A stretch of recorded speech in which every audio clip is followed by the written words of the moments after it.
Para tulur jeneng sira do elinga marang Gusti kang kuwasa. Para tulur jeneng sira do elinga Marang Gusti kang kuwasa. Mumpung sira isih ana ngalam donya mutya laku utama babatono panggenan suntilasana babatono panggenan suntilasana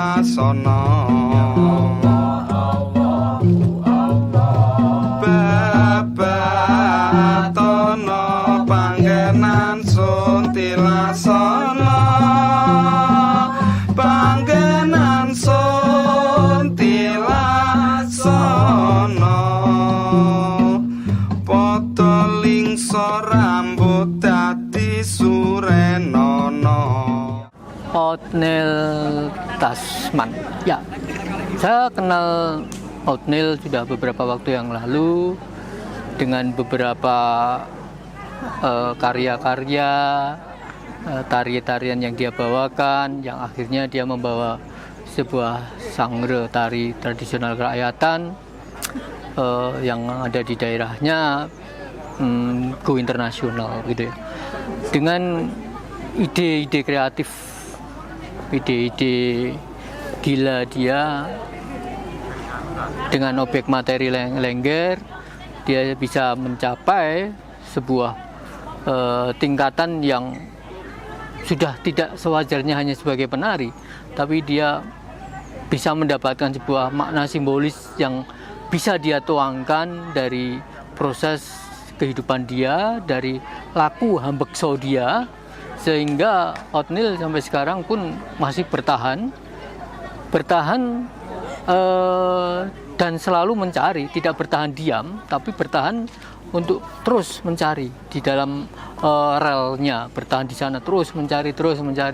Setiap ada tempat, setiap ada peristiwa, setiap ada sesuatu yang menarik buat dia ciptakan ruang kreatif, dia ciptakan sebuah kreativitas yang menurut saya itu ide gila buat dia. Itu kegilaan-kegilaan yang memang tidak semua orang bisa mencapai itu. Sekar kadung-kadunge kang moyo-moyo Sekar kadung-kadunge kang moyo-moyo Sekar kadung-kadunge kang moyo-moyo kadunge kang moyo-moyo wong kinau omah nang pinggir kali wong kinau omah nang pinggir kali wong kinau omah nang pinggir kali omah nang pinggir kali sekare gadung lo elo sekare